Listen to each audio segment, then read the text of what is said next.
À 40 ans, a connu le dur quotidien des sans-papiers. Émigré en France, il fait le récit de son parcours de 12 années en Europe dans son livre intitulé « La sardine du cannibale ».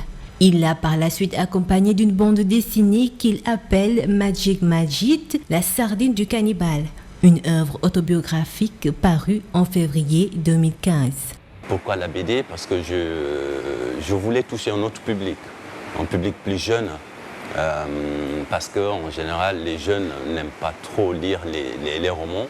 Donc avec cette BD, justement, j'ai remarqué qu'à la sortie, j'ai eu un très bon retour de la part des jeunes qui l'ont lu, qui ont été très touchés justement par cette question de l'immigration. Dans le livre, il décline son portrait. En 2003, Magic arrive à Paris avec un visa de 2 mois en poche et des rêves plein la tête. Une véritable galère avant qu'il ne devienne le Magic tant espéré. Je voulais un titre plus accrocheur, qui accroche mieux. Et la sardine, c'est le sans-papier, l'immigré, celui qui est exploité.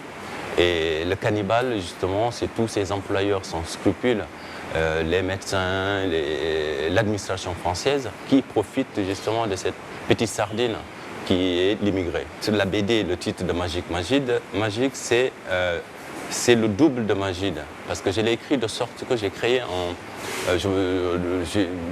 autre personnage magique à qui j'ai fait porter justement le fait d'être sans papier, le fait d'être exploité, le fait de connaître la faim et de souffrir, parce que le personnage Majid dans la BD, en fait, elle refuse de vivre ça, ses conditions de vie. Et donc c'est Magic qui est exploité au quotidien. C'est une sorte de miroir en fait. Ouais. La bande dessinée de Majid va émerveiller les plus jeunes, curieux et intéressés. Il ne tarisse pas de questions. Ma belle-sœur, tu vois, qui est venue m'accueillir à l'aéroport, elle m'a apporté un manteau parce qu'il faisait très froid. C'était l'hiver, il y avait la glace, la neige partout. Aujourd'hui, il est de notre devoir, à mon avis, de sensibiliser les jeunes.